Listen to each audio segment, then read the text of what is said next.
Assalomu alaykum hammaga. Bugungi mavzuyimiz nevroz kasalligi qanchalik xavfli? Nevroz o'limga olib keladimi? Mana shu ikkita savolga qisqagina javob berib o'tmoqchiman.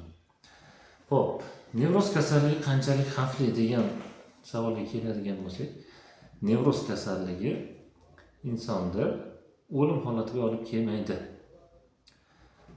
Men o'z tajribamda shunday bemorlar bilan ishladim. 30 yil, 40 yil, hatto 50 yillar nevroz bilan og'rigan, nevroz bilan kasallangan bemorlar bilan ishlash jarayonida shunga amin bo'ldimki, bu kasallik hech kimni o'ldirmaydi.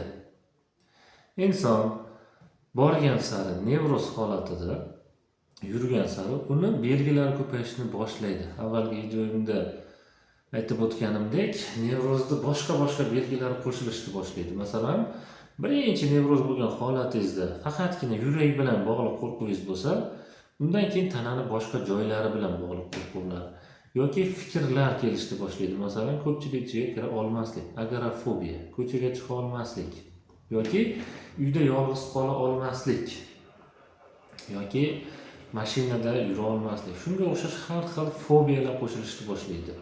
Nevroz bilan kasallangan bemorlar ko'pincha mana shu fobiyalardan qiynalishadi. Tanadagi belgilar bunga yana qo'shimcha bo'ladi. Yildan yilga o'tib, bu fobiyadan unisiga, u qo'rquvdan bunisiga, tanadagi biror bir holatdan bunisiga o'tish holatlari bo'lib boraveradi.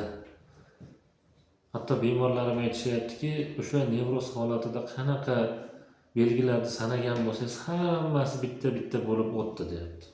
Masalan, birinchi yuragidan boshlangan, davleniyaga o'tgan, undan keyin oshqozonda qorin dam bo'lishi, ovqat hazm qilmaganday his qilish, boshqa belgilar. Hozirgi kunda masalan oyoq qo'llar uvishishi yoki uyqularda uyquni buzilishi, uyqu yaxshi emasligi yoki xavotir, qo'rquvlar va shunga o'xshash holatlar yildan yilga o'zgarib, bittasi yo'qolsa, boshqasi paydo bo'lib yoki qo'shilib boraveradi. Nevroz holatidagi odam nima bo'ladi? Oxiri borgan sari agar bu holatdan davolanmasa, agar yillar ta'sirida, yillar davomida nimalardir ta'sir qilib bu holatdan chiqib ketib qolmasa, ko'pincha o'sha o'limini kutib yashash holatiga tushib qoladi. Ya'ni ana o'ldim, mana o'ldim.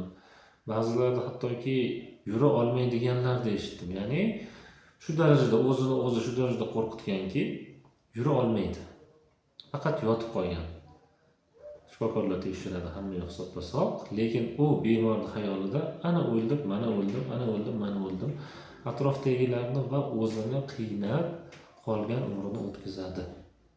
Lekin nevroz kasalligidan shu paytgacha hali hech kim o'lmagan.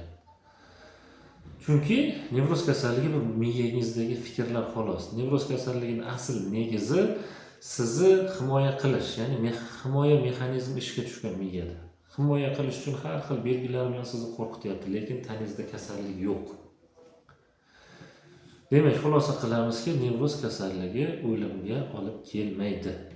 Lekin eng achinarli tomoni bor. Inson nevroz holatida mazza qilib yasholmaydi. Uni xotirjamligi, tinchligi, biror bir narsadan lazzatlanishi, maroqlanishi yoki maroq olish holatlari bo'lmaydi.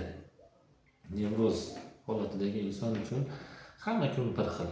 Hamma kun xuddi yomg'ir yoqqanda hamma yoq chiqib bo'lmaydigan, qorong'i bir odamning ichi g'ash bo'ladigandaqa holatda o'taveradi.